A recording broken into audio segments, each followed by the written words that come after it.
नमस्कार दोस्तों, स्वागत है आपका बीपीएस क्लासेज पे।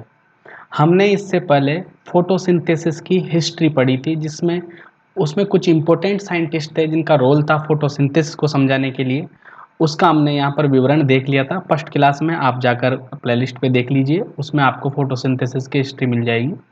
नेक्स्ट क्लासेस पढ़ेंगे हम फोटोसिंथेसिस की मैकेनिज्म, क्या मैकेनिज्म है, क्रियाविधि क्या है, कैसे होता है, और उसकी थोड़ी सी ब्रीफ में हिस्ट्री।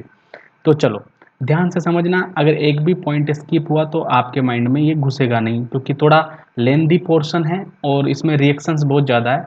अगर समझ में आ गया तो सबसे सिंपल है, अगर नहीं समझ में आया तो फिर बहुत कठिन या जटिल होने वाला है आपके लिए। ठीक है, तो चलो स्टार्ट करते हैं। पहले फोटोसिंथेसिस की परिभाषा स्टार्ट करते हैं। जैसे जैसे आपको पहले सब पता है कि फोटोसिंथेसिस क्या होता है, कि CO2, अपने पास जो CO2 है, CO2 जो वातावरण में है, और जल जो हमने लिया है किससे, जड़ों से, इन दोनों को मिलाकर हमें बनाना है ग्लूकोज बनाना है। ये ग्लूकोज बनाना है, इसके अलावा इससे क्या निकालनी है, ऑक्सीजन निकालनी है, O2 का रिलीज करवाना है। तो CO2 और H2O को लेकर ग्लूकोज को बनाकर और O2 को रिलीज कराना है इन्वायरमेंट में। CO2 क्या है, एक इनऑर्गेनिक पदार्थ है। CO2 और H2O क्या है, अकार्बनिक पदार्थ, और अकार्बनिक कच्चे पदार्थ इनको बोल सकते हैं। और ये ग्लूकोज जो बना है ये क्या है, कार्बनिक खाद्य पदार्थ। ठीक है, कार्बनिक खाद्य पदार्थ।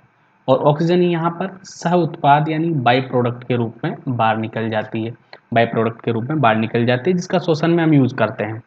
ठीक है, तो यहाँ पर देखो पूरी परिभाषा देखनी पड़ेगी आपको, कि प्रेजेंस ऑफ लाइट, बिना लाइट के फोटोसिंथेसिस नहीं होगा, यानी सनलाइट के बिना फोटोसिंथेसिस नहीं होगा। तो लाइट की प्रेजेंस में जब ग्रीन प्लांट, ग्रीन प्लांट का मतलब यहाँ जिसमें क्लोरोफिल या क्लोरोप्लास्ट हो, हरित लवक पर्णहरित हो, ऐसे प्लांट वो किसको कन्वर्ट करते हैं, इनऑर्गेनिक रो सब्सटेंसेज, यानी कि अकार्बनिक कच्चे पदार्थों को, जैसे CO2 और H2 है, इनको कन्वर्ट करते हैं किसमें, ऑर्गेनिक, यानी कि C6H12O6 यानी कि ग्लूकोज में, और साथ में क्या निकालते हैं, O2।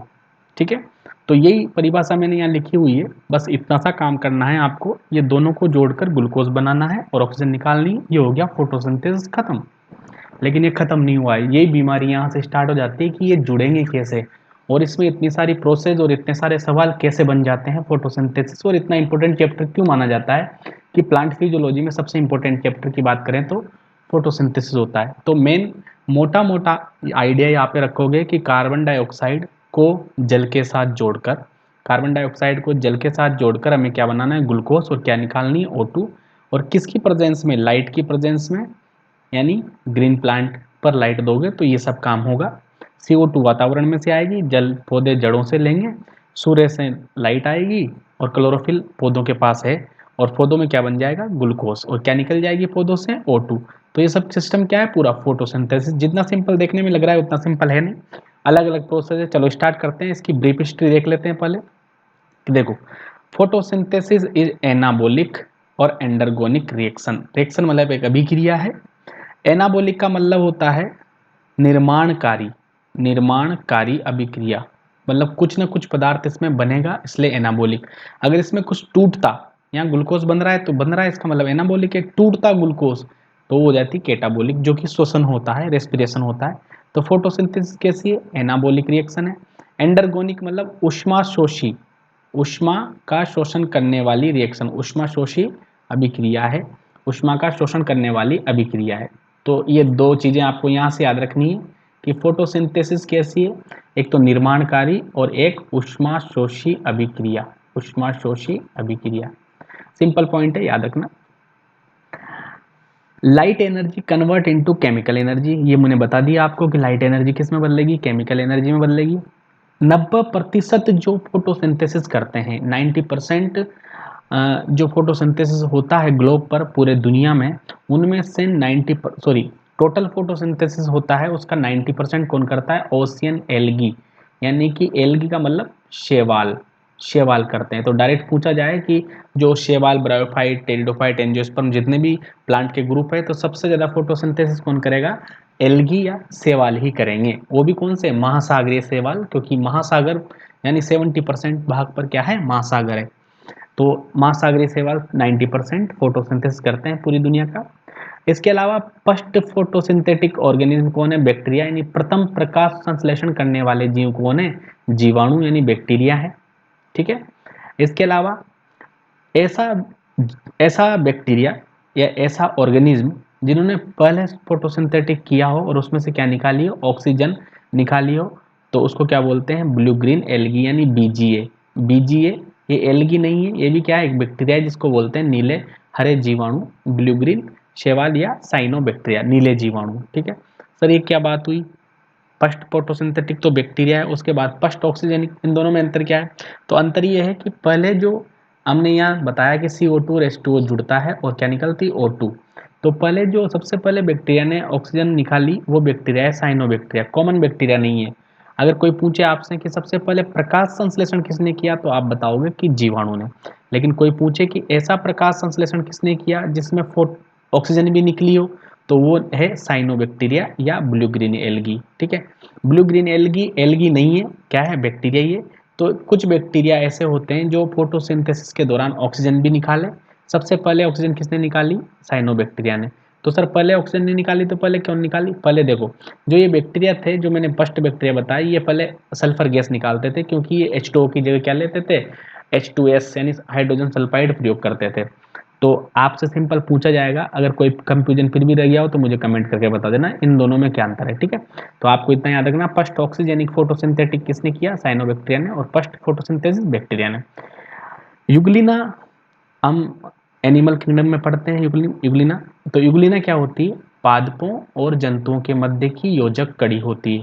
मतलब इसमें पादप के गुण भी होते हैं, यानी कि स्वपोषित होता है, अर्थात ये प्रकाश संश्लेषण कर लेता है। तो एनिमल कभी भी फोटोसिंथेटिक नहीं हो सकते, लेकिन युग्लिना ऐसा जानवर है जो फोटोसिंथेसिस कर लेता है। बाकी ये सब किसका काम है? प्लांट का काम है।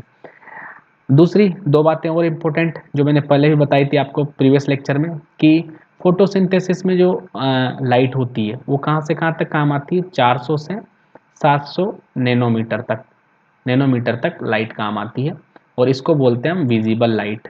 ये कौन सी लाइट है? विजिबल लाइट इसको बोला जाता है। ठीक है, यानी कि दृश्य प्रकाश किसको बोला जाता है? 400 से 700 नैनोमीटर की तरंग दैर्ध्य वाली लाइट को ही दृश्य प्रकाश बोला जाता है। इसके अंतर्गत विबग्योर का एक स्पेक्ट्रम बनता है। विबग्योर का स्पेक्ट्रम बनता है। ये रंगों के नाम हैं, जैसे violet, indigo, blue, green, yellow, orange और रेड। देखो, ये 7 रंगों से बनकर ही क्या बनती है? विजिबल लाइट, जिसको व्हाइट लाइट बोलते हैं। सातों रंगों को मिला दोगे तो व्हाइट लाइट या सनलाइट हो जाएगी, जो कि 400 से लेकर 700 नैनोमीटर तक होती है। ठीक है, यहाँ तक बात समझ में आई? अब देखो, इस विजिबल लाइट में ये सातों रंग आते हैं। सातों रंग में से भी अगर प्रकाश संश्लेषण कौन से रंग में ज़्यादा होगा, तो रेड में सर्वाधिक होगा। मैक्सिमम किस में होगा? रेड में। तो रेड का एक्शन जो है, यानी प्रकाश संश्लेषण की क्रिया करने की क्षमता जो है, सबसे ज़्यादा है। इसलिए इसको एक्शन स्पेक्ट्रम में सबसे आगे रखा गया है, रेड कलर को। प्रकाश संश्लेषण लाल कलर में सबसे ज़्यादा होता है। और दूसरा है अपने पास एब्जॉर्प्शन स्पेक्ट्रम, यानी कि अवशोषण। तो पौधा सबसे ज़्यादा अवशोषण कौन से कलर का करेगा? अगर उसको सफ़ेद लाइट दी जाए तो सबसे ज़्यादा करेगा ब्लू का, यानी कि नीले कलर का एब्जॉर्प्शन स्पेक्ट्रम सबसे ज़्यादा रहेगा। यहाँ तक बात क्लियर है? ये पूरे पॉइंट क्लियर है? आप मुझे कमेंट करके बता दो।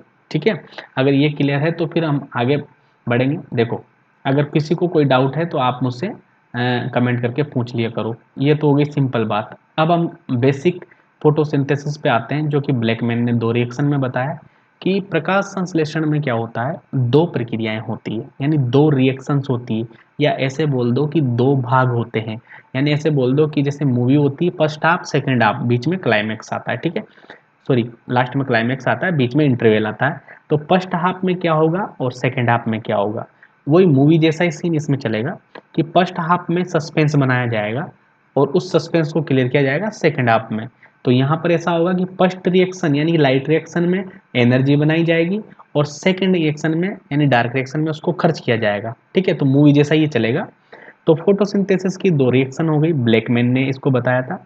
पहली रिएक्शन अपने पास लाइट रिएक्शन है और एक डार्क रिएक्शन है। लाइट रिएक्शन और डार्क रिएक्शन दोनों लाइट में ही चलेगी, ठीक है। डार्क रिएक्शन का मतलब ये नहीं कि वो अंधेरे में चलेगी, बस ये लाइट पर इनडायरेक्ट डिफेक्ट है, इसलिए इसको डार्क रिएक्शन बोलते हैं। तो डार्क रिएक्शन तो हम नेक्स्ट लेक्चर में पढ़ पाएंगे, नेक्स्ट में पढ़ेंगे, लेकिन आज हम लाइट रिएक्शन कवर करेंगे और इसको बोलते हैं एनर्जी प्रोडक्शन, ठीक है। यहाँ पर क्या होगा, एनर्जी का प्रोडक्शन। देखो दो बातें होती है, फोटोसिंथेसिस में हमें ग्लूकोज बनाने के लिए कुछ एनर्जी चाहिए और एनर्जी सनलाइट से मिलेगी। तो लाइट रिएक्शन में क्या करते हैं, हम एनर्जी का ही निर्माण करते हैं। यहाँ पर एनर्जी का निर्माण करेंगे और यहाँ पर निर्माण की हुई एनर्जी को खर्च करेंगे डार्क रिएक्शन में, ठीक है। तो ग्लूकोज तो अंततः यहाँ बनेगा, लेकिन लाइट रिएक्शन के द्वारा हम एनर्जी बनाते हैं, एनर्जी प्रोडक्शन करते हैं। चलो इतनी सी बात समझ में आ गई। अब यह सब काम हो कहाँ रहा है, तो हमने सबसे पहले ये बताया था कि हरे भागों में, क्या बताया था, हरे भागों में, ग्रीन प्लांट में बताया था। तो ग्रीन प्लांट के अकॉर्डिंग हमें देखना पड़ेगा कि पौधे के ग्रीन प्लांट में पौधा जो है उसमें ग्रीन भाग होता क्या है, ग्रीन भाग होता है क्लोरोप्लास्ट। जैसे लीफ है, ये लीफ है अपने पास, ठीक है। तो इसका जो पूरा लेमिना होता है वो कैसा होता है, ग्रीन होता है। क्यों, क्योंकि इसकी सेल्स में क्या होता है, क्लोरोप्लास्ट होता है। क्या होता है, क्लोरोप्लास्ट। क्लोरोप्लास्ट को बोलते हैं हम हरित लवक होता है, हरित लवक यहाँ पर होता है, ठीक है। तो हम अब क्लोरोप्लास्ट की स्ट्रक्चर देखने वाले हैं, आप ध्यान से इसको पढ़ना क्लोरोप्लास्ट की स्ट्रक्चर को, क्योंकि क्लोरोप्लास्ट की स्ट्रक्चर आपको समझ में आएगी तो जब हम जियोग्राफी समझ में आ जाती है हमें, तो हम आराम से उसको हिस्टोरिकल या डेमोग्राफिकल रूप से हम देख सकते हैं। वैसे हिस्ट्री को भी ऐसे पढ़ते हैं, तो साइंस को भी हम पहले उसकी जियोग्राफी देख लेते हैं कि कहाँ पर चीज़ें होंगी, घटित होंगी, ताकि बहुत सारे क्वेश्चन हमें आसानी से वहाँ से मिल जाए, ठीक है। तो अब हम क्लोरोप्लास्ट देखने वाले हैं। देखो क्लोरोप्लास्ट की स्ट्रक्चर कैसी होती है, कोशिका के अंदर एक दोहरी झिल्ली वाला कोशिकांग होता है, ऐसा, ठीक है। एक झिल्ली और इसके ऊपर एक और झिल्ली। कोशिका में दो ही कोशिकांग ऐसे होते हैं जो दोहरी झिल्ली वाले होते हैं, माइटोकॉन्ड्रिया और क्लोरोप्लास्ट। तो ये अपने दोहरी झिल्ली वाला कोशिकांग यहाँ पर बना दिया है। और इसके अंदर ये बाहरी वाली झिल्ली है, इसको बोलते हैं आउटर मेम्ब्रेन। ये आउटर मेम्ब्रेन है और ये इनर मेम्ब्रेन है। इन दोनों मेम्ब्रेन से हमें यहाँ पर कोई फर्क नहीं पड़ने वाला। और ये पेरिप्लास्टिडल स्पेस है, ठीक है, इन दोनों के बीच का अंतर। इन दोनों से कोई काम नहीं है, हमें काम है इसके अंदर भरे हुए द्रव्य से, जो कि स्ट्रोमा बोला जाता है। क्लोरोप्लास्ट के अंदर जो द्रव्य भरा होता है उसको क्या बोलते हैं, स्ट्रोमा बोलते हैं। और माइटोकॉन्ड्रिया में इसे ही क्या बोलते हैं, मैट्रिक्स। तो ये जो भरा हुआ द्रव्य है, लिक्विड पार्ट, वो हमें सेकंड पार्ट हो जाएगा स्ट्रोमा, ठीक है, स्ट्रोमा इसको बोलेंगे। इसके अलावा देखो इसमें कुछ संरचनाएं और पाई जाती है जो ऐसी बनी होती है गोल गोल और एक दूसरे के ऊपर ये ऐसे सिचुएटेड होती है, ऐसे जमी होती है। जैसे साइकिल के टायर को हमने या गाड़ी के टायर को हमने जमा दिया है एक दूसरे के ऊपर, ऐसे गोल गोल संरचना होती है ये से। 16 से लेकर 20 ऐसी गड्डियां या गट्ठर पाए जाते हैं, ठीक है, ऐसी संरचनाएं होती है। और इनको जोड़ने वाली भी कुछ झिल्लियां होती है जो ऐसे इनको जोड़ती है, आपस में कनेक्ट करती है ऐसे, ठीक है। ये कनेक्ट हो गया अपना। अब देखो जो ये झिल्लियां बनाई हमने ऐसी वाली, इसकी संरचना बेसिकली ऐसी होती है, ये, ठीक है, ऐसी होती है। लेकिन यहाँ पर हम बना नहीं पाए, ठीक है, ऐसी बना देते हैं इनको। ये आपने साइकिल का टायर या ट्यूब देखी होगी, गोल होता है और बीच में ल्यूमेन यानी अवकाश होता है, तो ऐसी होती है। इनको बोलते हैं थाइलेकोइड। क्या बोलते हैं, थाइलेकोइड, थाइलेकोइड बोलते हैं। एक झिल्ली को हम बोलेंगे थाइलेकोइड, जो एक गोलाकार संरचना है, थाइलेकोइड बोलेंगे। और एक थाइलेकोइड का समूह, एक ऊपर एक थाइलेकोइड जमी हुई है, बहुत सारी थाइलेकोइड एक गट्ठर बना लेती है, इसको बोलते हैं ग्रेना। क्या बोला जाता है, ग्रेना, ग्रेना। तो इस पूरे गट्ठर को ग्रेना बोलेंगे, इसको भी क्या बोलेंगे, ग्रेना। ऐसे 16 से लेकर 20 ग्रेना होते हैं, ये भी क्या हो जाएगा, ग्रेना। ये सब आपस में ग्रेना, और ग्रेना के अंदर जो थाइलेकोइड है इसको बोलेंगे ग्रेना थाइलेकोइड। क्या हो गई, ग्रेना थाइलेकोइड, क्योंकि ये ग्रेना का पार्ट है और इसको बोलते थाइलेकोइड है, तो इसको एक साथ हम ग्रेना थाइलेकोइड बोल सकते हैं। तो एक झिल्ली को हमने ग्रेना थाइलेकोइड बोला क्योंकि ग्रेना वाली है। अब देखो ये आपस में कनेक्ट करने वाली जो है, ये आपस में कनेक्ट करने वाली है, ये भी इसी का ही भाग होती है, लेकिन ये क्या करती है, लंबी लंबी पतली पतली संरचनाएं होती है, लेकिन ये स्ट्रोमा के टच में रहती है। ये आपस में गड्ढियां या गट्ठर नहीं बनाती, इसलिए इसको बोलते हैं स्ट्रोमा थाइलेकोइड, स्ट्रोमा थाइलेकोइड। यहाँ तक क्लियर है बात। देखो एक बार और बता देता हूँ मैं कि जो ऐसी संरचना है, ये वाली गोल संरचना है, इसको बोलेंगे थाइलेकोइड। अगर ऐसे गड्डी में जम गई है, जैसे 4 5 10 15 20 ऐसे इकट्ठे होकर एक दूसरे के ऊपर जमा हो गई है, तो इस पूरी संरचना को बोलेंगे ग्रेना। तो अब इस थाइलेकोइड को पहचानने के लिए हम इसके आगे लगा देंगे ग्रेना थाइलेकोइड। इसका मतलब है कि ये ग्रेना वाली थाइलेकोइड है। ये वाली जो पट्टलिका है वो ग्रेना वाली है, और जो लंबी लंबी है और एक दूसरे ग्रेना को जोड़ती है, इनको बोलेंगे स्ट्रोमा थाइलेकोइड, क्योंकि स्ट्रोमा के डायरेक्ट टच में है। ठीक है, तो यहाँ पर दो प्रकार की संरचनाएं ग्रेना थाइलेकोइड, स्ट्रोमा थाइलेकोइड आ गई है।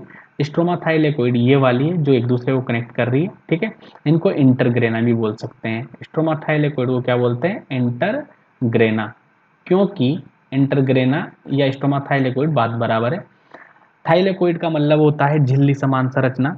अगर वो ढेरी के रूप में जम जाती है तो उसको ग्रेना थाइलेकोइड बोलने लग जाते हैं। अगर वो फैली हुई होती है, एक दूसरे को कनेक्ट करती है, तो इंटरग्रेना या स्ट्रोमा थाइलेकोइड बोल देते हैं। यहाँ तक क्लियर बात। अब देखो, जो एक थाइलेकोइड है, ग्रेना थाइलेकोइड हो, थाइलेकोइड को मैं बनाता हूँ, ये थाइलेकोइड है मान लो, ये वाली टायर जैसी संरचना मैंने बना दी है, ये थाइलेकोइड है। अब देखो, इसके ऊपर थाइलेकोइड की दीवारों पर छोटे छोटे कण पाए जाते हैं। छोटे छोटे एक डॉट नुमा कण पाए जाते हैं। इनको बोलते हैं हम क्वांटासोम। क्या बोलते हैं? क्वांटासोम। क्वांटासोम इनको बोलेंगे। मस्तिष्क को एक जगह लगा के देखते रहना। ठीक है, क्वांटासोम। एक क्वांटासोम को हम बाहर निकालते हैं, एक क्वांटासोम को हम बाहर निकालते हैं। ये क्वांटासोम हमने बाहर निकाला। इसमें छोटे छोटे पिगमेंट भरे हुए होते हैं। छोटे छोटे पिगमेंट भरे होते हैं, यानी वर्णक भरे होते हैं। क्वांटासोम के अंदर क्या होता है? पिगमेंट्स होते हैं। क्वांटासोम के अंदर पिगमेंट्स कौन कौन से पिगमेंट रहेंगे? जैसे chlorophyll A, B, C, D, E, carotene. ठीक है, 4-5 प्रकार के क्लोरोफिल हो गए, एक केरोटीन हो गया, फाइकोबिलीन्स। ठीक है, फाइकोबिलीन हो गया, कैरेटिनोइड्स हो गए। ये सारे के सारे पिगमेंट, अलग अलग प्रकार के पिगमेंट किस में भरे रहेंगे? क्वांटासोम में। किसके अंदर? क्वांटासोम में। लगभग 230 से 400 पिगमेंट किसके अंदर होते हैं? क्वांटासोम के अंदर। और क्वांटासोम के अंदर ये पिगमेंट ही क्या करते हैं? प्रकाश की संवेदना को ग्रहण करते हैं। प्रकाश की संवेदना को ग्रहण करते हैं। ठीक है, ये बात याद रखना। क्वांटासोम ध्यान रखना, आगे इसका जिक्र होगा दोबारा। तो क्वांटासोम कहाँ मिलेंगे? थाइलेकोइड के ऊपर। ये बहुत सारे डॉट हैं, तो ये क्वांटासोम है। एक क्वांटासोम यहाँ मिलेंगे। और क्वांटासोम, एक क्वांटासोम के अंदर 230 से 400 अणु किसके रहेंगे? पिगमेंट के, यानी मोलिक्यूल के। तो यहाँ पर पाया जाता है अपना chlorophyll A, B, C, D, ई, या फिर केरोटीन, फाइकोबिलीन्स, और अलग अलग प्रकार के। क्योंकि मैंने बोला कि 230 से लेकर 400 पिगमेंट होते हैं। ज़्यादातर क्या होता है? क्लोरोफिल होता है। इसलिए क्लोरोफिल की वजह से ही पौधा क्या दिखाई देता है? हरा। तो क्लोरोप्लास्ट के अंदर दो चीज़ें मैंने समझाई है। क्लोरोप्लास्ट के अंदर दो चीज़ें समझाई है कि एक तो भरा होता है जलीय द्रव नुमा संरचना, जिसको बोलते हैं स्ट्रोमा। ठीक है, उसको छोड़ो। इसके अलावा दूसरी संरचना है झिल्ली नुमा संरचनाएं, चक्री नुमा संरचनाएं, जिनको बोलते हैं थाइलेकोइड। अगर वो थाइलेकोइड को हमने एक एक अलग अलग किया तो उसको थाइलेकोइड बोलेंगे। लेकिन उसको अगर गड्डी के रूप में जमा दिया है, ढेर के रूप में जमा दिया है, तो उसको हम बोलेंगे ग्रेना। क्या बोलेंगे? ग्रेना या ग्रेनम बोलेंगे। और ग्रेनम के अंदर भी क्या रहेगी? छोटी छोटी थाइलेकोइड्स रहेगी। तो उन थाइलेकोइड को हम नाम दे देंगे ग्रेना थाइलेकोइड। ठीक है, तो ग्रेना के अंदर, यानी ढेरी के अंदर रहने वाली थाइलेकोइड को तो ग्रेना थाइलेकोइड। और जो दो ग्रेना को आपस में कनेक्ट कर रही है जो थाइलेकोइड, ये जो कनेक्टिंग है मैंने बताया आपको, इंटरग्रेना है। ये भी थाइलेकोइड ही है, लेकिन ये लंबी हो गई है, गोल ना होकर लंबी हो गई है। इनको बोलेंगे इंटरग्रेना या स्ट्रोमा थाइलेकोइड। तो हमारे पास दो प्रकार के थाइलेकोइड आ गई है, ग्रेना थाइलेकोइड और स्ट्रोमा थाइलेकोइड। स्ट्रोमा थाइलेकोइड को हम क्या बोलते हैं? इंटरग्रेना। ठीक है, फिर हम थाइलेकोइड की बात करते हैं जनरली। तो थाइलेकोइड पे क्या होता है? ऐसी चकती होती है, उस पर छोटे छोटे बिंदु होते हैं, जिनको हम बोलते हैं क्वांटासोम। और क्वांटासोम के अंदर 230 से 400 पिगमेंट के अणु होते हैं। पिगमेंट यानी वर्णक अणु होते हैं, जिनको बोलते हैं chlorophyll A, क्लोरोबी, C, D, E, carotene, phycobilin. ऐसे प्रकार के 230 से लेकर 400 अणु क्वांटासोम के अंदर होते हैं। पिगमेंट सिस्टम बनाते हैं ये, यानी पीएस फर्स्ट और पीएस सेकंड, ये वाली क्वांटासोम ही बनाएगी यूनिट। और क्वांटासोम को याद रखना, प्रकाश संश्लेषण की क्या बोलते हैं? क्रियात्मक इकाई, ठीक है। प्रकाश संश्लेषी इकाई या क्रियात्मक इकाई किसको बोलेंगे? क्वांटासोम को। मुझे लगता है यहाँ तक काफ़ी मैंने समझा दिया है। अगर फिर भी आपको कोई डाउट रह जाए समझने में तो बता देना मुझे। तो अब हमारा क्लोरोप्लास्ट का हमने यहाँ पर चैप्टर ये वाला ख़त्म कर दिया है। अब थोड़ा सा एक और मैं आपको यहाँ पर थोड़ी सी कुछ समझाना चाहता हूँ, जिससे हमारा जो लाइट रिएक्शन है वो थोड़ा और ज़्यादा क्लियर होगा अगर मैं इसको बता दूंगा तो। अब आपको थाइलेकोइड, ग्रेना थाइलेकोइड समझ में आ गया। मैं आपको सिंपली यहाँ बना देता हूँ, ठीक है।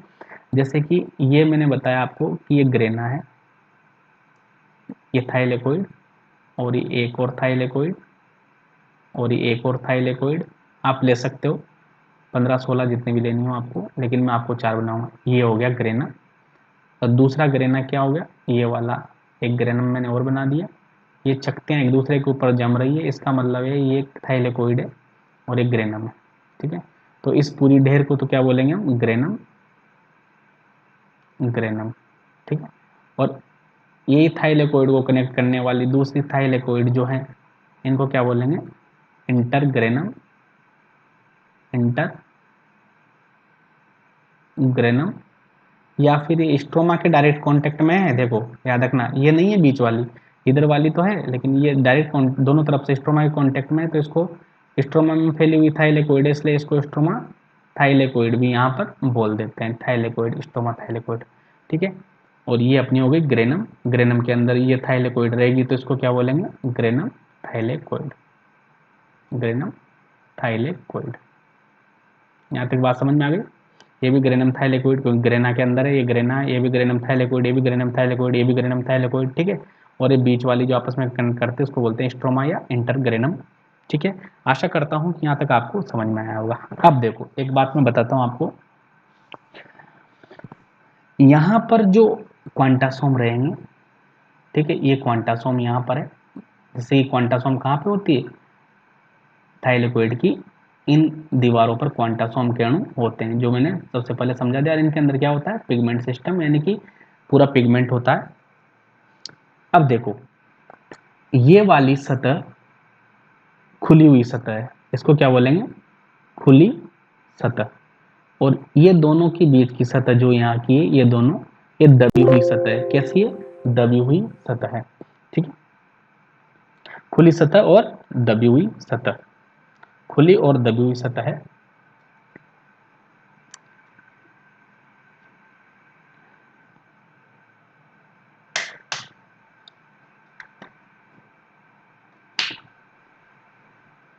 चलो, खुली सतह और दबी हुई सतह। Sorry for disturbing you. चलो आगे बढ़ते हैं।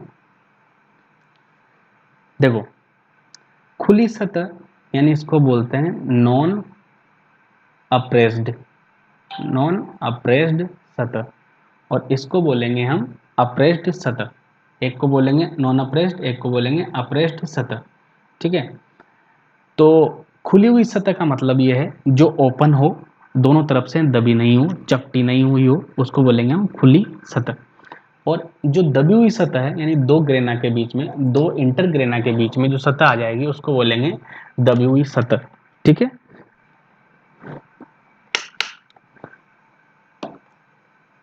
चलो कैसे बैटरी रनिंग लो हो रही है?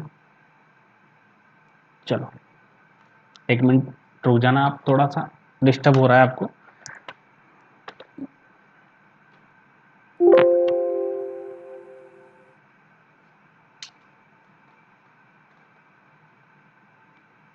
चलो ऑल सेट, ओके।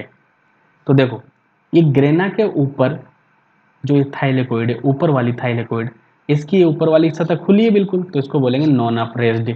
और नीचे वाली भी कैसी है? Non apprised. लेकिन ये दो सतह है, दो ग्रेना के बीच में ये वाली चपटी जगह है, इसको बोलेंगे दबी हुई सतह या अप्रेस्ड, दबी हुई या अप्रेस्ड सतह इसको बोलेंगे, ठीक है।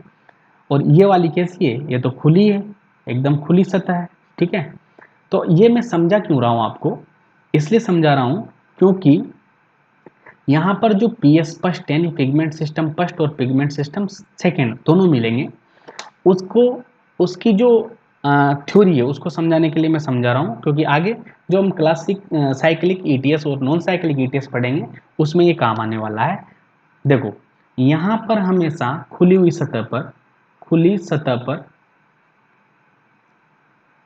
क्या मिलेगा, पीएस स्पष्ट।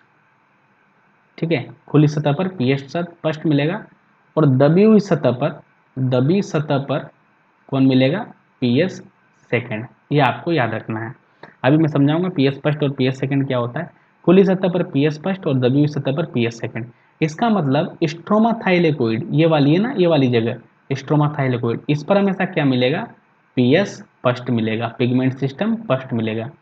और जो ग्रेना वाली है इसके ऊपर तो पीएस फर्स्ट मिलेगा खुली हुई सतह पर, लेकिन दबी हुई सतह क्या कौन मिलेगा, पीएस सेकंड। ये बात समझ में आ गई यहाँ तक।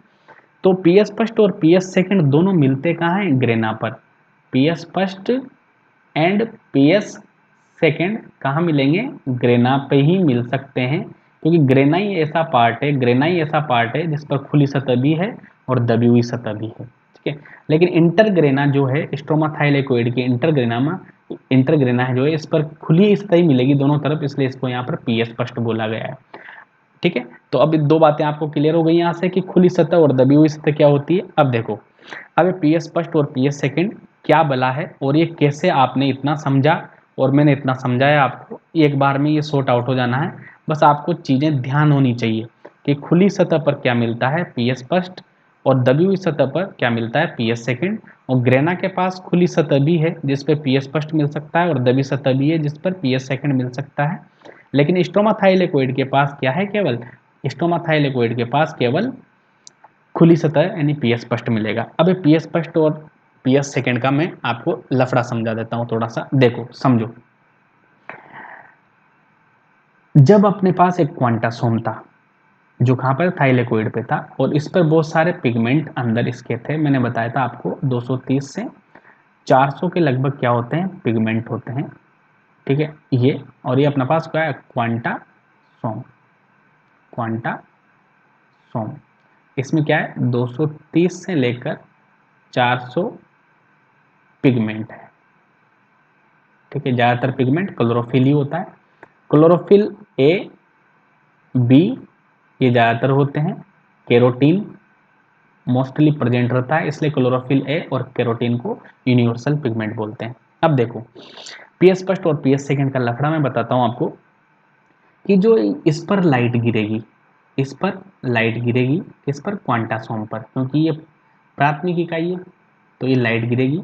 तो लाइट हमेशा देखो 400 से 700 नैनोमीटर के बीच की लाइट ही गिरती है, क्योंकि यही क्या है, विजिबल लाइट या फोटोसिंथेटिक एक्टिव रेडिएशन यानी कि PAR यही होती है। ठीक है, तो 400 से 700 नैनोमीटर की लाइट गिरेगी। अब देखो, किसी क्वांटासोम में, किसी क्वांटासोम में जो बीच का अणु है, जो बीच का अणु है वो क्लोरोफिल ए का होता है, हमेशा क्लोरोफिल ए का होता है, और जिसको बोलते हैं रिएक्शन सेंटर। क्या बोलते हैं, रिएक्शन सेंटर। क्यों सर, क्योंकि ये सारी लाइट एनर्जी को ट्रैप करके, सारी लाइट एनर्जी को ट्रैप करेगा, सारी लाइट एनर्जी को ट्रैप करेगा। देखो, ये यहाँ वाला पिगमेंट, जो किनारे वाला पिगमेंट है, लाइट को लेगा, ये इलेक्ट्रॉन की एनर्जी, एनर्जी को कहाँ पहुँचाएगा, बीच में, पूरी एनर्जी को लेकर बीच में पहुँचाएगा। इसको बोलते हैं light harvest complex, light harvest complex बोलते हैं। ठीक है, इस पूरे क्वांटासोम को क्या बोलेंगे इस टाइम पर, लाइट हार्वेस्ट कॉम्प्लेक्स। तो सारी लाइट एनर्जी को लेकर ये सारे पिगमेंट जो 230 से 400 अणु हैं, सारे पिगमेंट ग्रहण करके पूरी की पूरी एनर्जी को कहाँ देंगे, यहाँ पर देंगे बीच में, जिसको बोलते हैं रिएक्शन सेंटर, जो होता है क्लोरोफिल ए का अणु। क्लियर है। फिर ये सारी एनर्जी क्लोरोफिल ए के अणु से इकट्ठी होकर, क्लोरोफिल ए के अणु में इकट्ठी होकर, तो सारी पिगमेंट ने किसको दे दिया है, क्लोरोफिल ए, जिसको रिएक्शन सेंटर बोला है, उसको एनर्जी दे दी है। अब क्लोरोफिल ए के अंदर जो इलेक्ट्रॉन है वो एनर्जी लेकर कहाँ निकलेंगे, बाहर निकलेंगे। तो लाइट एनर्जी इलेक्ट्रिकल एनर्जी में बदल जाएगी। ये फर्स्ट स्टेप है फोटोसिंथेसिस की। फर्स्ट स्टेप ऑफ फोटोसिंथेसिस क्या है कि प्रकाश की ऊर्जा को लेकर रिएक्शन सेंटर में से इलेक्ट्रॉन का उत्तेजन होना, इलेक्ट्रॉन का उत्तेजित होना क्या होता है, फर्स्ट स्टेप ऑफ फोटोसिंथेसिस। समझ में आया। क्लोरोफिल ए का अणु यहाँ पर रिएक्शन सेंटर का काम करेगा, ये पूरा क्वांटासोम है, लाइट आएगी तो लाइट को ट्रैप करेगा, इसलिए इसको लाइट हार्वेस्ट कॉम्प्लेक्स बोलते हैं। और सारे पिगमेंट अपनी अपनी एनर्जी को, लाइट एनर्जी जो उन्होंने एब्जॉर्ब की है, ट्रैप की है, उस एनर्जी को बीच में पहुंचा देंगे। और बीच में कौन अणु है? क्लोरोफिल ए का। एक क्लोरोफिल ए का अणु लाइट को लेकर, यानी लाइट एनर्जी को लेकर क्या करेगा? एनर्जी लेकर इसके इलेक्ट्रॉन क्या हो जाएंगे? एक्साइटेड हो जाएंगे और इलेक्ट्रॉन कहाँ निकलेंगे? बाहर की ओर निकलेंगे।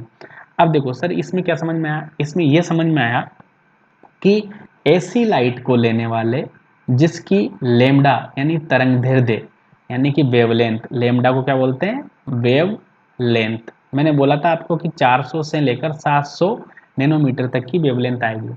तो ऐसी वेवलेंथ जो 680 नैनोमीटर से ज़्यादा की लाइट को ले, ठीक है, ऐसी वेवलेंथ जिसमें क्या 680 नैनोमीटर की वेवलेंथ को लेने वाला जो अणु है, मतलब प्रकाश किस पे गिर रहा है? क्वांटासोम यानी लाइट हार्वेस्ट कॉम्प्लेक्स पर। और इलेक्ट्रॉन कब निकल रहा है?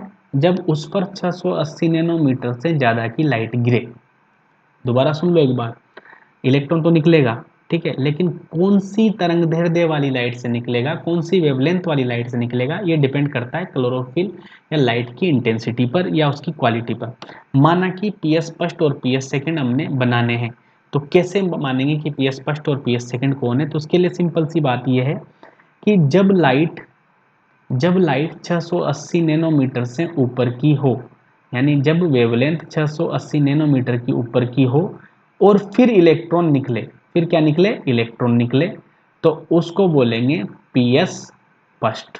क्या बोलेंगे? PS first. ये ध्यान रखना कि 680 नैनोमीटर से ज़्यादा की लाइट गिरे और उससे इलेक्ट्रॉन निकले तो उसको बोलेंगे पीएस फर्स्ट। तो इस पूरे सिस्टम को, पिगमेंट सिस्टम को क्या बोलेंगे?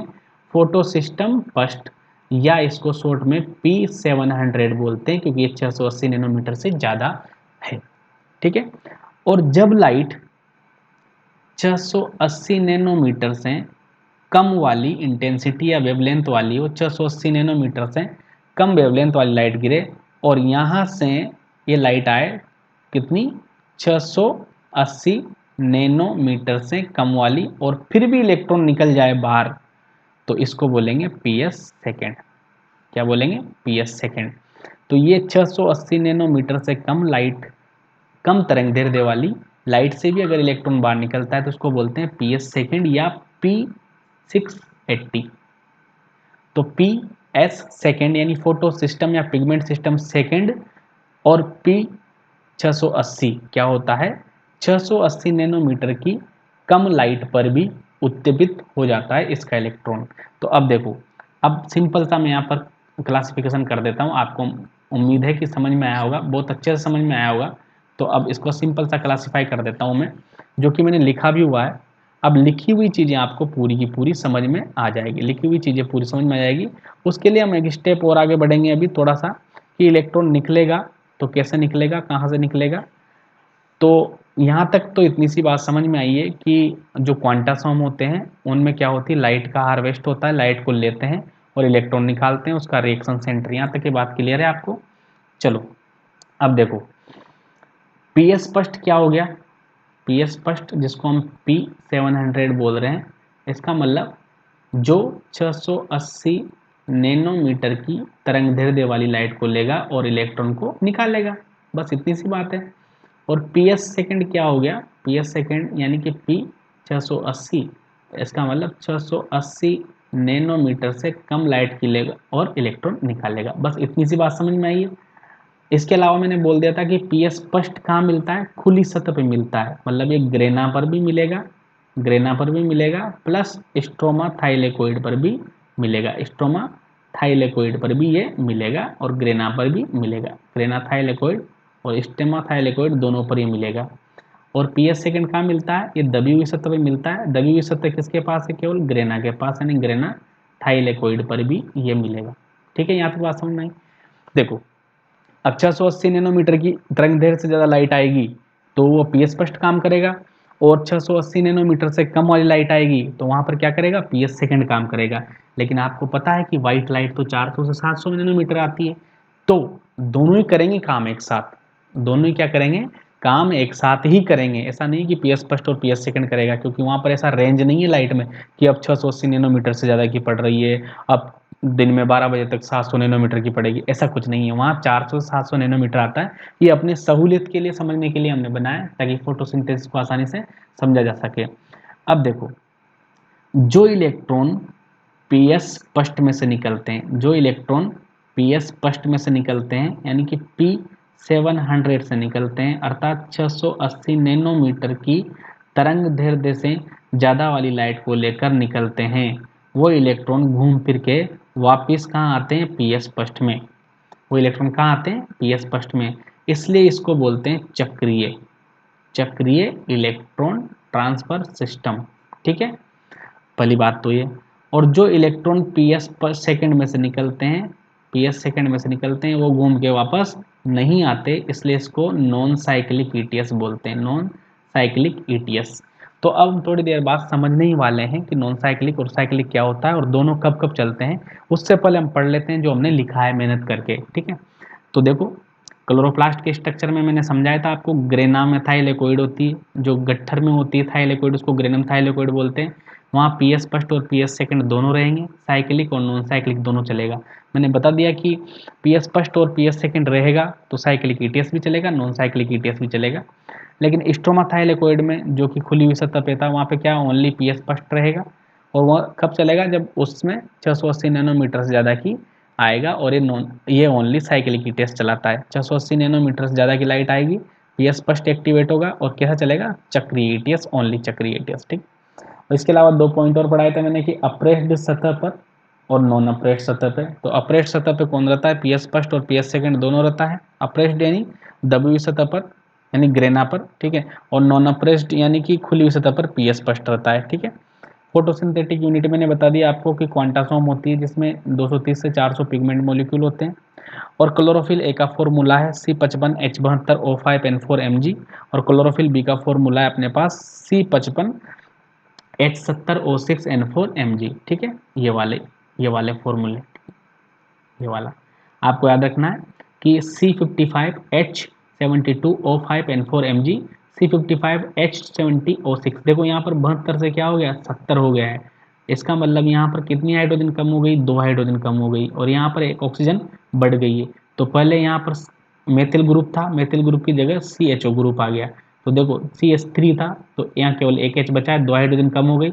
यहाँ पर ऑक्सीजन नहीं था, यहाँ पर ऑक्सीजन आ गया, इसका मतलब यहाँ पर ऑक्सीजन बढ़ गया। तो बस इससे याद रख सकते हो कि क्लोरोफिल ए और क्लोरोफिल बी में क्या अंतर है। क्लोरोफिल ए में मेथिल ग्रुप होता है, क्लोरोफिल बी में CHO ग्रुप, एल्डिहाइड ग्रुप आ जाता है। और फॉर्मूला दोनों की याद रखना है, कोई सा भी टपका जाएगा उसमें एग्जाम में, और डायरेक्ट याद रखना है, यहाँ पर थोड़ा सा अंतर है। और क्लोरोफिल ए का तो पूछा जाता ही है। तो क्लोरोफिल ए क्लोरोफिल बी का फॉर्मूला मैंने बता दिया है। क्लोरोफिल ए और कैरोटीन तो प्रत्येक क्वांटासोम में मिलेंगे, जो 230 से 400 अणु मैंने बताया, इसका मतलब उसमें क्लोरोफिल ए और कैरोटीन तो रहेगा ही रहेगा। ये सार्वत्रिक क्या है? पिगमेंट है। यहाँ तक बात समझ में आ गई?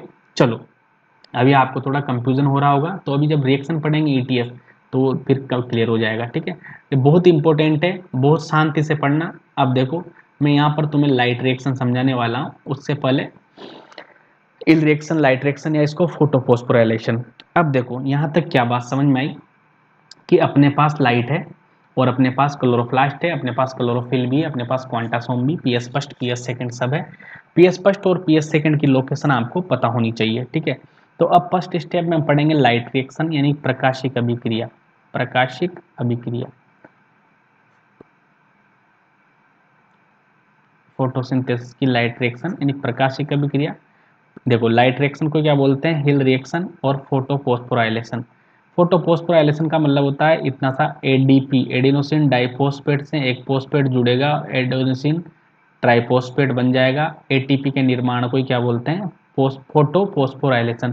फोटो मतलब प्रकाशीय ऊर्जा के द्वारा फोस्फोराइलेशन होना। किसका फोस्फोराइलेशन होना? एडीपी का। एडिनोसिन डाइफॉस्फेट है, तो एडिनोसिन ट्राइफॉस्फेट हो जाएगा, क्योंकि इसमें एक फॉस्फेट जुड़ जाएगा। जब फॉस्फेट जुड़ जाएगा तो इसको बोलेंगे फोस्फोराइलेशन। और किसकी एनर्जी की वजह से? फोटो यानी कि प्रकाश की ऊर्जा की वजह से। ठीक है, और हिल ने समझाया था, ज़्यादातर तो हिल रिएक्शन बोलते हैं, और लाइट की उपस्थिति में होती है, इसलिए लाइट रिएक्शन बोलती है। और ये फर्स्ट रिएक्शन है, ठीक है, फोटोसिंथेसिस की। अब देखो, लाइट रिएक्शन में क्या क्या होता है? लाइट रिएक्शन में NADPH2 बनते हैं, ATP फॉर्मेशन होता है। लाइट रिएक्शन में सबसे पहली रिएक्शन मैंने बता दी कि लाइट एनर्जी आएगी लाइट हार्वेस्ट कॉम्प्लेक्स में, वहाँ क्वांटम फॉर्म जिसको बोलते हैं, इलेक्ट्रॉन का एक्साइटमेंट होगा। और ये फर्स्ट रिएक्शन है किसकी? फोटोसिंथेसिस की। यहाँ तक बात समझ में आ गया। अब लाइट रिएक्शन के भी दो पार्ट करते हैं, दो पार्ट करके इसको समझते हैं। लाइट रिएक्शन के दो पार्ट करके इसको समझेंगे, एक होगा साइक्लिक ईटीएस, एक होगा नॉन साइक्लिक ईटीएस। आराम से समझना, थोड़ा रेस्ट ले लो, दोबारा वीडियो देख लेना, कोई दिक्कत नहीं। लेकिन जो मैंने पढ़ाया वो समझ जाना, क्योंकि मैं समझ रहा हूँ कि आपको सब कुछ थोड़ा थोड़ा याद होगा पहले से। अगर फिर भी कंफ्यूजन है तो चलो दोबारा स्टार्ट करते हैं और दोबारा शुरू समझते हैं, और अब पूरा क्लियर हो जाएगा। अभी तक लिंक बनाई है, अब लिंक जोड़ेंगे, ठीक है। चलो लिंक जोड़ना स्टार्ट करते हैं। तो लाइट रिएक्शन की पहली स्टेप है अपने पास साइक्लिक ईटीएस, और सेकेंड स्टेप है नॉन साइक्लिक ईटीएस, ठीक है। अब देखो दोनों को पहले अलग अलग समझ लो, उसके बाद हम अलग अलग एक साथ जोड़ देंगे। तो याद रखना साइक्लिक ईटीएस किसको बोलते हैं पहले तो। जैसे कि अब साइक्लिक ईटीएस चलेगा 680 नैनोमीटर से ज़्यादा की लाइट होनी चाहिए, ठीक है। 680 नैनोमीटर से ज़्यादा की लाइट होनी चाहिए। उस पर कौन काम करता है? PS फर्स्ट काम करता है, जिसको हम P700 भी बोलते हैं। बस इतना सा है। तो पहले बना दो आप PS फर्स्ट बना दो, ये PS फर्स्ट बना दिया। इसमें बहुत सारे मॉलिक्यूल किसके हैं? पिगमेंट के। बीच में अपने पास क्या है? रिएक्शन सेंटर में क्लोरोफिल ए, ये। और इस पर फोटोन गिरा दो, ये फोटोन यानी कि लाइट गिर रही है। लाइट का मतलब फोटोन, ये लाइट गिर गई, ठीक। लाइट फोटोन गिर रहा है, मतलब इस लाइट एनर्जी को हार्वेस्ट कर रहा है। तो ये क्या हो गया अपने पास? फोटो सिस्टम फर्स्ट, ठीक है। अब लाइट एनर्जी को हार्वेस्ट करेगा और यहाँ से क्या होगा? इलेक्ट्रॉन निकलेगा। यहाँ से क्या होगा? इलेक्ट्रॉन, माना कि इलेक्ट्रॉन निकला, इलेक्ट्रॉन यहाँ पर इमिट हुआ। इस इलेक्ट्रॉन को सबसे पहले कौन ग्रहण करेगा? फेरोडॉक्सिन, जिसको बोलते हैं FD। FD के पास इलेक्ट्रॉन जाएगा, ये FD के पास चला गया। पुराने साइंटिस्ट को बोलते हैं कि इसको फेरोडॉक्सिन ग्रहण करता है, लेकिन नए वाले साइंटिस्ट अलग मानते हैं कि नए वाले साइंटिस्ट मानते हैं कि इसको फेरोडॉक्सिन नहीं करता है ग्रहण, इसको करता है FRS प्रोटीन, FRS प्रोटीन, ठीक है। इसको बोलते हैं फेरोडॉक्सिन रिडक्टेज सब्सटेंसेस। ज़्यादा केमिस्ट्री में घुसने की जरूरत नहीं है। आजकल के साइंटिस्ट मानते हैं कि पहले इलेक्ट्रॉन जाता है FRS के पास, फिर जाता है FD के पास, ठीक है। तो आप ऐसा ही मान लो, ये लो मान लिया भैया हमने, हम कौन सा मना कर रहे हैं, हमें इतना आ जाए वही काफ़ी है, ठीक है। तो 680 नैनोमीटर की लाइट गिरी, यानी 680 नैनोमीटर तरंगदैर्ध्य वाली लाइट इस पर गिरी। PS फर्स्ट एक्टिवेट हुआ, क्योंकि ये जब भी एक्टिवेट होता है जब 680 नैनोमीटर से ऊपर की लाइट गिरे, है ना। तो लाइट गिरी, एक्टिवेट होने का मतलब है रिएक्शन सेंटर से इलेक्ट्रॉन बाहर निकला और कहाँ गया? FD पर। नए साइंटिस्ट क्या मानते हैं? FRS मानते हैं। पुराने साइंटिस्ट FD मानते हैं, तो FD पे ले जाओ, ठीक है। FD से इलेक्ट्रॉन चलेंगे साइटोक्रोम, साइटोक्रोम के पास। FD से यानी फेरोडॉक्सिन से इलेक्ट्रॉन कहाँ चलेंगे? साइटोक्रोम के पास चलेंगे। तो सबसे पहले साइटोक्रोम B6 के पास जाएंगे, साइटोक्रोम B6, थोड़ा याद करते रहना। उसके बाद जाएंगे साइटोक्रोम F के पास, साइटोक्रोम F के पास, साइटोक्रोम B6, साइटोक्रोम F। उसके बाद जाएंगे PC यानी प्लास्टोसाइनिन के पास, और प्लास्टोसाइनिन से वापस इलेक्ट्रॉन कहाँ जाएंगे? अंदर की, जहाँ से निकले वहाँ पर इलेक्ट्रॉन वापस आ जाएंगे। तो इलेक्ट्रॉन के पास क्या थी? एनर्जी थी, क्योंकि लाइट एनर्जी को किसने लिया था? इलेक्ट्रॉन ने लिया था। इलेक्ट्रॉन एनर्जी पाकर कहाँ गए? FD के पास। FD से साइटोक्रोम B6 के पास गए। लेकिन यहाँ पर FD से साइटोक्रोम B6 के पास गए तो यहाँ पर रखे हुए थे ADP। क्या रखे हुए थे? ADP। और पास में पड़ा हुआ था फॉस्फेट। तो ये इलेक्ट्रॉन जब जा रहे थे, इनके पास एनर्जी थी, जब भी तो भागे भागे फिर रहे थे। एनर्जी को बोला कि हमको थोड़ी सी एनर्जी दे जाओ, हम भी क्या हो जाएंगे? जुड़ जाएंगे, और हम क्या बना लेंगे? ATP। बहुत देर से ADP और P आपस में देख रहे थे मिलने के लिए। तो एनर्जी किससे ले ली? जाते हुए इलेक्ट्रॉन से एनर्जी ले ली। इलेक्ट्रॉन के पास भी खुद की नहीं थी, वो भी कहाँ से लाया था? वो भी सनलाइट से लाया था, ठीक है। तो आधी एनर्जी इसको दे दी, तो ADP का काम हो गया, ADP को P मिल गया, और ये क्या बन गया? ATP। तो एक ATP का निर्माण यहाँ पर हो जाता है। फिर इलेक्ट्रॉन बची कुछ एनर्जी को लेकर साइटोक्रोम B6 के पास जाएंगे, साइटोक्रोम B6 से साइटोक्रोम F के पास जाएंगे। लेकिन फिर यहाँ पर इन्होंने देखा कि यहाँ पर ADP पड़ा हुआ है बेचारा P के साथ, लेकिन जुड़ नहीं पा रहा है। तो इलेक्ट्रॉन ने सोचा थोड़ी एनर्जी इनको भी दे दो, तो एक ATP यहाँ भी ये बना गए, तो दूसरा ATP यहाँ बन गया।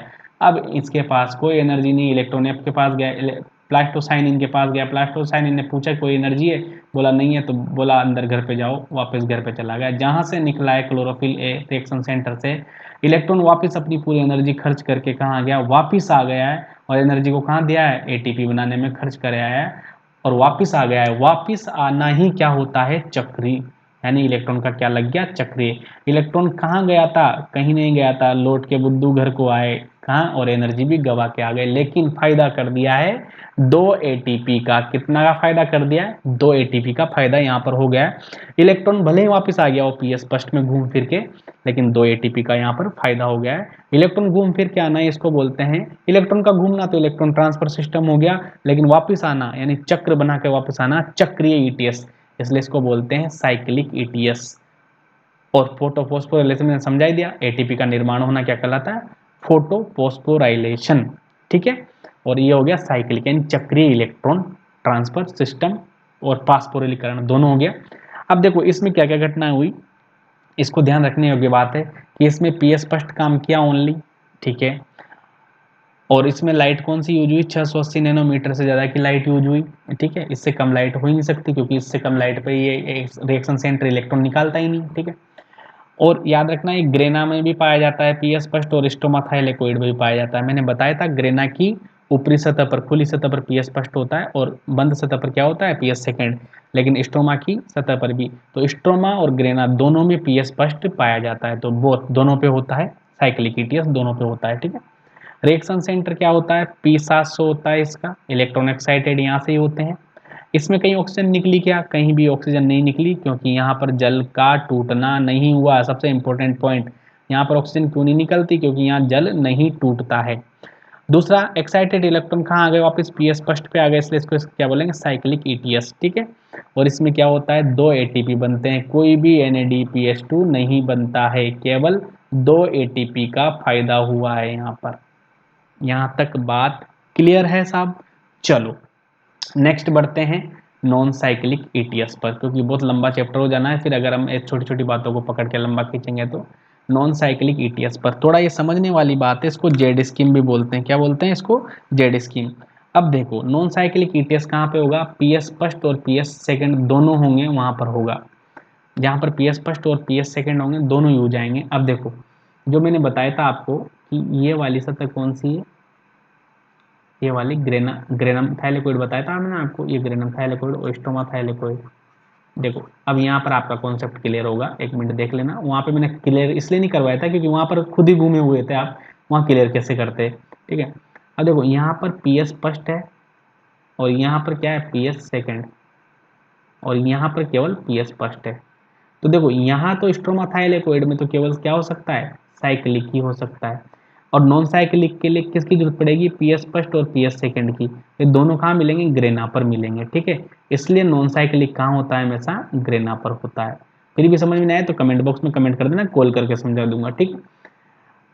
हाँ समझा भी सकता हूँ कॉल करके, इसलिए कर देना कमेंट, कोई दिक्कत नहीं। पीएस फर्स्ट और पीएस सेकंड दोनों कहाँ मिलेंगे, एक जगह पर, जिसको बोलते हैं ग्रेनम। क्योंकि दबी हुई सतह पर तो पीएस सेकंड मिल जाएगा, और खुली हुई सतह पर पीएस फर्स्ट मिल जाएगा।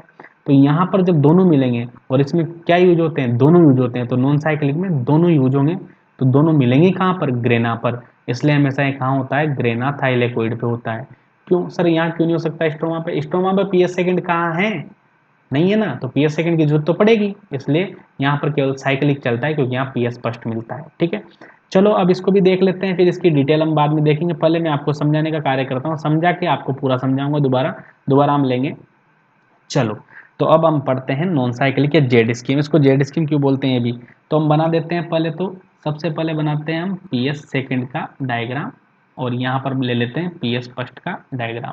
ये ले लिया आपने पीएस फर्स्ट, थोड़ा ध्यान समझना, क्वेश्चन यहाँ से बनेंगे पीएस सेकंड, ठीक है। अब देखो यहाँ मैं कैलकुलेशन समझाऊंगा कुछ, उसको आपको समझना बहुत जरूरी है, ये जान है इस टॉपिक की। अगर ये समझ में आ गया, इसको लगा डाला तो फिर झिंगा लाला, ठीक है। ये यहाँ पर मैंने पिगमेंट डाल दिए हैं, देखो ये पिगमेंट भर दिए 230 से 400 जो भी हैं पीएस फर्स्ट। अब आपको पता है पीएस सेकंड में से इलेक्ट्रॉन कब निकलते हैं, जब 680 नैनोमीटर की तरंग दैर्ध्य से कम लाइट आए। और पीएस फर्स्ट में से इलेक्ट्रॉन कब निकलते हैं, जब 680 नैनोमीटर्स की ज़्यादा तरंग दैर्ध्य की लाइट आए, इसलिए इसको P700 बोलते हैं और इसको बोलते हैं P680। और ये अपने दोनों पिगमेंट सिस्टम तैयार हो गए। एक तो रहेगा अंदर अपरेस्ट सतह के अंदर, एक रहेगा बाहर, दोनों मिलकर चलाएंगे क्या, जेड स्कीम या नॉन साइक्लिक ईटीएस। अब इसका कमाल है, देखो अब यहाँ पर कैलकुलेशन भी करेंगे। यहाँ पर हम गिनकर फोटोन देंगे, गिनकर क्या देंगे, फोटोन देंगे। जैसे हमने गिनकर फोटोन यानी प्रकाश की लाइट को क्या बोलते हैं, फोटोन। गिनकर इसको फोटोन दिए, एक फोटोन, दो फोटोन। प्रकाश प्रकाश लाइट के पैकेट में होता है, पैकेट्स में आता है, ठीक है, इसको क्वांटा बोलते हैं या फोटोन बोलते हैं। तो फोटोन दिए, फोटोन मतलब प्रकाश ऊर्जा दी, 4 फोटोन हमने इसको दे दिए और 4 फोटोन ही हम इसको देंगे। इसको भी हमने 4 फोटोन दिए, इसको भी हमने 4 फोटोन दिए। प्रकाश की लाइट को बोलते हैं फोटोन, 4 फोटोन। तो कितने फोटोन हो गए, 8 फोटोन, यानी प्रकाश के 8 अणु दे दिए, 4 इसको और 4 इसको। हम ऐसा मान के चल रहे हैं कि एक फोटोन से एक इलेक्ट्रॉन निकल जाएगा, ठीक है। अब देखिए ये पी एस फर्स्ट और पी एस सेकेंड है, तो यहाँ से भैया पी एस फर्स्ट और पी एस सेकेंड खोज करने के आधार पर हैं, काम करने के आधार पर नहीं है, ठीक है। पहले मैं बता दूं एनसीईआरटी की लाइन। तो यहाँ से हमने देखो 4, इस पे 4 फोटोन दिए, तो इससे यहाँ से मान लो 4 इलेक्ट्रॉन बाहर निकले। कितने इलेक्ट्रॉन, 4 इलेक्ट्रॉन बाहर निकले, ठीक है। और यहाँ पर भी दिया, दोनों एक साथ ही काम करेंगे, दोनों के 4 इलेक्ट्रॉन, इसके भी 4 इलेक्ट्रॉन यहाँ पर हमने बाहर निकाल दिए। 4 फोटोन से 4 इलेक्ट्रॉन बाहर निकल गए। अब देखो, अब यहाँ पर सबसे पहले इलेक्ट्रॉन को ग्रहण करने वाला, पीएस सेकंड के इलेक्ट्रॉन को ग्रहण करने वाला फाइलोक्विनोन नामक एक पदार्थ होता है। फाइलोक्विनोन नामक एक केमिकल होता है जिसको बोलते हैं पीक्यू या फाइलोक्विनोन। देख के आप नोटबुक बना रहे हो तो उसमें लिख लेना, बार बार मैं इसको लिखाऊंगा नहीं फाइलोक्विनोन क्या होता है। लेकिन नए साइंटिस्ट मानते हैं कि 4 इलेक्ट्रॉन सबसे पहले एक प्रोटीन है थियोफाइटिन, एक प्रोटीन है उसके पास जाते हैं, उसके बाद फाइलोक्विनोन के पास जाते हैं, ठीक है। उसके बाद कहाँ जाते हैं, फाइलोक्विनोन के पास जाते हैं। तो ऐसा मान लो, हमें तो ये आ जाए, वही बड़ी बात है, ठीक है। तो 4 इलेक्ट्रॉन पहले कहाँ गए, थियोफाइटिन के पास, फिर गए फाइलोक्विनोन के पास। पुराने साइंटिस्ट मानते हैं कि 4 इलेक्ट्रॉन कहाँ जाते हैं, फाइलोक्विनोन के पास, ठीक है। यहाँ तक पहुँचे, 4 इलेक्ट्रॉन यहाँ आ गए, क्योंकि इलेक्ट्रॉन के पास एनर्जी, आप जानते हो इलेक्ट्रॉन के पास एनर्जी है। अब इलेक्ट्रॉन भगे भगे फिरेंगे, देखो कहाँ से, इससे हमने 4 इलेक्ट्रॉन निकाल के पीक्यू को दे दिए। और आपको पता है यहाँ पर कौन करता है, एफ आर एस ग्रहण करती है। पी एस फर्स्ट का आपको पहले बता दिया मैंने, यहाँ से भी 4 इलेक्ट्रॉन निकलेंगे। तो पुराने साइंटिस्ट मानते थे कि एफ डी के पास जाते हैं, और नए साइंटिस्ट मानते हैं कि एफ आर एस के पास जाते हैं। लेकिन हम दोनों की बात मानते हुए लिख देते हैं कि 4 इलेक्ट्रॉन निकले और लास्ट में किसने ग्रहण किया, फेरोडॉक्सिन यानी एफ डी ने ग्रहण किए, और 4 इलेक्ट्रॉन इसने यहाँ पर अपने माथे पर बिठा लिए, ठीक है। अब देखो नॉन साइक्लिक और साइक्लिक में यहाँ से गड़बड़ हो जाती है। यहाँ से क्या होता है कि जो फाइलोक्विनोन के इलेक्ट्रॉन हैं ये अब जाएंगे साइटोक्रोम B6 के पास। किसके पास जाएंगे, साइटोक्रोम B6 के पास जाएंगे। उसके बाद साइटोक्रोम F के पास जाएंगे। उसके बाद प्लास्टोसाइनिन के पास जाएंगे।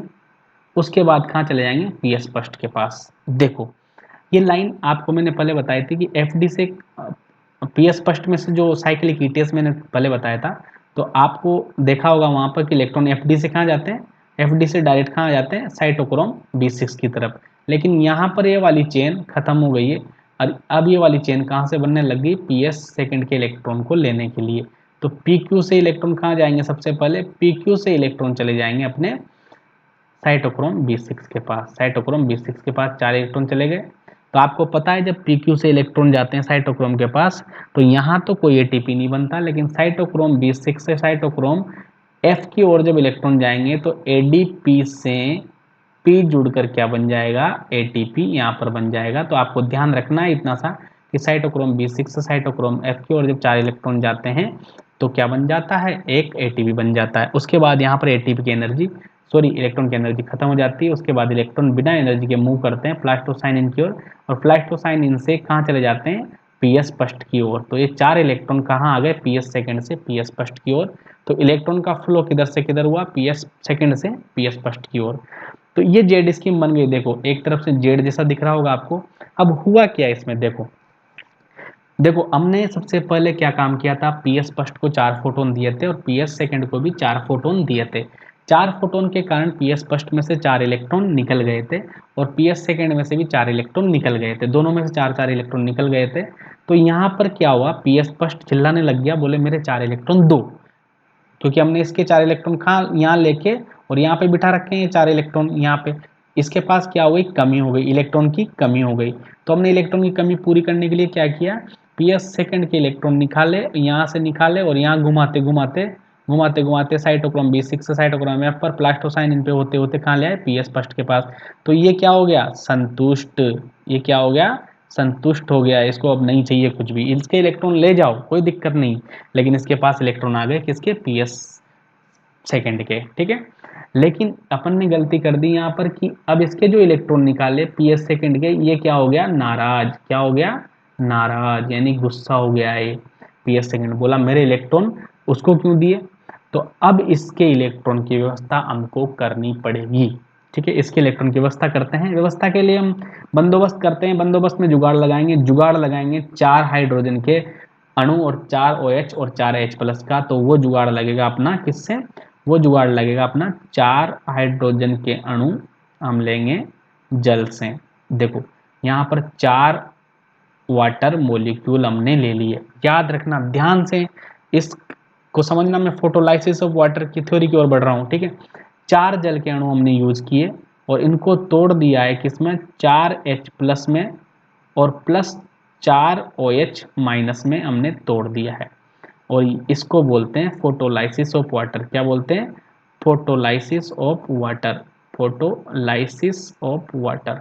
प्रकाश की तेज गर्मी के कारण पानी टूट जाता है किसमें, 4H प्लस में और 4OH माइनस में टूट जाता है, 4H2 4H plus 4OH minus में टूट जाएगा। और इस पर एक धातु की उपस्थिति Mn+2 यानी कि मैग्नीज आयन की उपस्थिति में और क्लोरीन आयन की उपस्थिति में क्या होता है, जल का प्रकाशीय अपघटन या प्रकाशीय ऑक्सीडेशन हो जाता है, जिससे जल के 4 अणु 4H प्लस और 4OH में टूट जाते हैं। 4 हमने इसलिए, उसका भी कारण है मैं बता दूंगा आपको, लेकिन 4 लेना पड़ेगा हमको यहाँ पर समझने के लिए, ठीक है।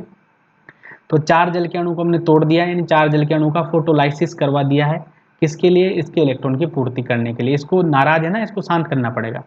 अब देखो 4H प्लस को यहाँ रहने दो और 4OH माइनस को उठाओ, 4OH माइनस को हमने उठा लिया। अब देखो 4OH माइनस में से केवल अब 4OH बचने दो, माइनस को क्या बोलते हैं, इलेक्ट्रॉन, तो 4 इलेक्ट्रॉन को हमने बाहर निकाल लिया, ठीक है।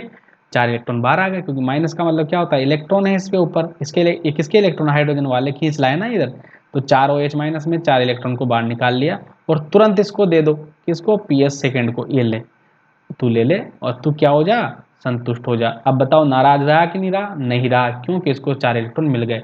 तो पी एस फर्स्ट के जो 4 इलेक्ट्रॉन निकले थे वो तो पी एस सेकेंड ने दिए थे, लेकिन पी एस सेकेंड के जो 4 इलेक्ट्रॉन की कमी पूर्ति किससे की, हमने जल को तोड़कर उसके इलेक्ट्रॉन दे दिए हैं।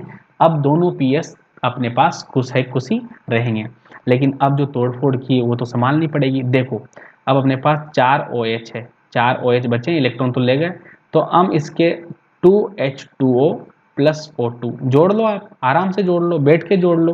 कितनी ऑक्सीजन है 4OH में, 4 ऑक्सीजन है, 4H है, और इसमें 4H देखो 4 हाइड्रोजन और 4 ऑक्सीजन है 4OH में। यहाँ तक समझ में आ रहा है ये बात कि OH का मतलब है 1 हाइड्रोजन और 1 ऑक्सीजन, तो 4OH का मतलब है 4 ऑक्सीजन और 4 हाइड्रोजन। इनको हमने ऐसे अरेंज किया कि 4 हाइड्रोजन और 2 ऑक्सीजन देकर 2 जल के अणु वापस प्राप्त कर लिए, और 2 ऑक्सीजन ये देखो, तो 2 और 2 ऑक्सीजन 4 ऑक्सीजन और 4 हाइड्रोजन बराबर हो गए, तो 2 जल के अणु माध्यम में वापस प्राप्त कर लेते हैं। मतलब खर्चा किसका हुआ, केवल 2 जल के अणु का ही खर्चा हुआ है। तो 2 वाटर मॉलिक्यूल हमने वापस बचा लिए हैं और 1 ऑक्सीजन को भी हमने निकाल दिया है, अर्थात 1 ऑक्सीजन निकल गई है। तो ये अपना सह उत्पाद के रूप में ऑक्सीजन निकल गई है। ऑक्सीजन निकली है किससे, जल से, ये बात सबसे इंपॉर्टेंट है। प्रकाश संश्लेषण में ऑक्सीजन कहाँ से आती है, जल से। छोटे मोटे क्वेश्चन आपको ऐसे चुटकी में आ जाएंगे अगर आपने कॉन्सेप्ट पकड़ लिया तो, ठीक है। अब अपने पास ऑक्सीजन ये तो निकल के वातावरण में चली जाएगी, 4H2O जो मोलिक्यूल है वो वापस कहाँ आ गए, माध्यम में आ गए, मतलब खर्च कितने हुए, 2 हाइड्रोजन के अणु खर्च हुए, ठीक है। अब अपने पास 4H प्लस बचे हैं केवल, देखो क्योंकि 4 इलेक्ट्रॉन तो हमने दे दिए, पूरा हिसाब किताब हो चुका है। 4 इलेक्ट्रॉन निकाल लेते हैं, वो पीएस सेकंड को दे दे। 4 OH था जिसमें से एक 2 हाइड्रोजन 2 जल के अणु बना लिए और एक ऑक्सीजन बना ली, अपने पास 4 H प्लस बचे हैं। अब इन 4 H प्लस को उठा के ले जाओ किधर, ये जा रहे 4 H प्लस, ये चले गए 4 H प्लस, यहाँ पर आ गए 4 H प्लस। ठीक है, अब अपने पास इधर 4 H प्लस बचे हैं, और देखो पीएस फर्स्ट के जो फेरोडॉक्सिन पे इलेक्ट्रॉन बैठे हैं 4 इलेक्ट्रॉन भी बचे हैं। अब यहाँ से रामलीला शुरू होती है NADP के निर्माण की। तो माध्यम में पड़े हुए हैं NADP, क्या पड़े हुए हैं, NADP पड़े हुए हैं, और यहाँ पर है एक एंजाइम NADP रिडक्टेज, क्या है, रिडक्टेज एंजाइम है, जो कि पीएस फर्स्ट पे नहीं पाया जाता, पीएस सेकंड पे पाया जाता है। NADP रिडक्टेज एंजाइम है, वो क्या करेगा, 4 इलेक्ट्रॉन, देखो इसको माइनस करना है, एक माइनस करना है NADP माइनस, तो 1 इलेक्ट्रॉन देना पड़ेगा, -2 करना है तो 2 इलेक्ट्रॉन देना पड़ेगा, 2 अणु लिए तो 4 इलेक्ट्रॉन का खर्चा हो जाएगा। तो 4 इलेक्ट्रॉन देकर NADP-2 हमने कर दिया है। ठीक है, 2 मॉलिक्यूल को NADP-2 बना दिया है। कैसे बनाया, NADP-2, इसका मतलब 2 इलेक्ट्रॉन खर्च, अगर ऐसे 2 मॉलिक्यूल होंगे तो चारों इलेक्ट्रॉन खर्च हो जाएंगे, तो 4 इलेक्ट्रॉन देकर इसको क्या बना दिया, NADP-2, और प्रत्येक के साथ 2 H प्लस जोड़ दिए हैं, तो NADPH2। ठीक है, तो 4 H प्लस से ये 4 H प्लस आ गए 2 मॉलिक्यूल में। यहाँ तक तो इतनी सी कैलकुलेशन केमिस्ट्री आपको समझ में आती होगी, मुझे ज़्यादा समझाने की जरूरत नहीं है कि ये बिल्कुल नॉर्मल अवस्था में था। इसको पहले ऋणात्मक किया, ऋणात्मक किससे किया, इलेक्ट्रॉन से, प्रत्येक को 2 इलेक्ट्रॉन दिए, तो NADP-2 NADP-2 हो गया। एक NADP- को 2 H प्लस दिए तो NADPH2, और 2 मॉलिक्यूल है तो NADPH2 तो यहाँ पर कितने अणु बने, 2 NADPH2, 2 NADPH2 यहाँ पर हमको प्राप्त हो गए। इसको बोलते हैं रिड्यूसिंग पावर या अपचायक क्षमता। ठीक है, और इसी के साथ क्या बनाता है, एक ATP।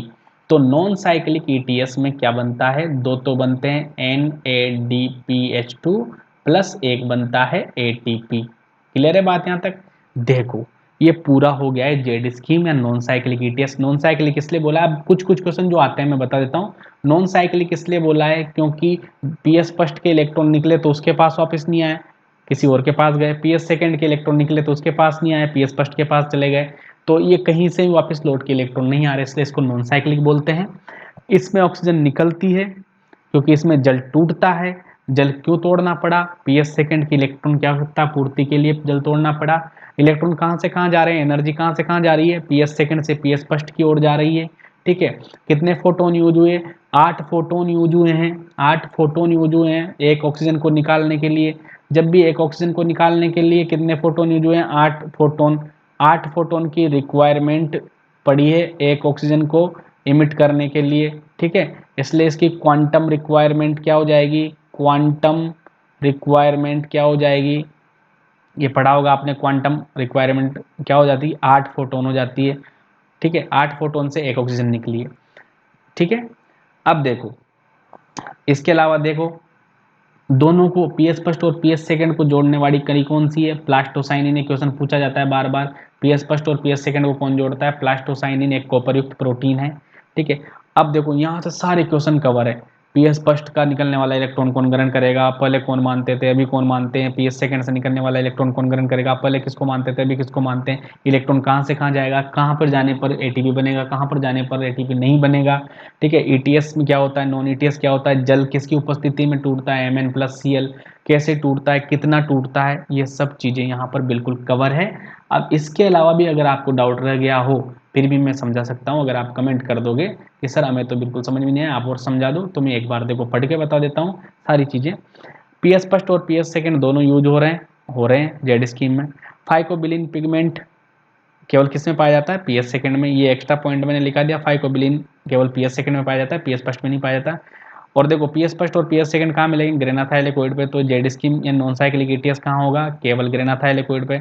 जेड स्कीम में क्या होगा, इलेक्ट्रॉन जो एक्साइटेड होगा not return into PS second, है ना, पीएस सेकंड पर नहीं आएगा, वहाँ पे कमी आ जाएगी, तो हमें इसको तोड़ना पड़ेगा, फोटोलाइसिस ऑफ वाटर करना पड़ेगा। ठीक है, जेड स्कीम में 2 NADPH2 बनते हैं और एक ATP का फायदा होता है। ठीक है, 4 मॉलिक्यूल वाटर के ब्रेक होते हैं और एक ऑक्सीजन देते हैं, याद रखना। ठीक है, एक डार्क रिएक्शन, ठीक है, ये तो दूसरी बात है, मैं समझा दूंगा डार्क रिएक्शन में क्या होता है अभी।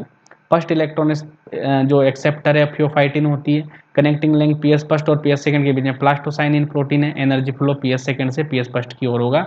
अब थोड़ी सी एक और बात समझानी है, वो मैं बता दूं आपको, जो कि बहुत इंपॉर्टेंट हो जानी है, ठीक है, थोड़ी सी और बात समझा देता हूँ। जैसे मान लो लाइट रिएक्शन है, ये लाइट रिएक्शन ये कौन कौन सी होती है, साइक्लिक और नॉन साइक्लिक।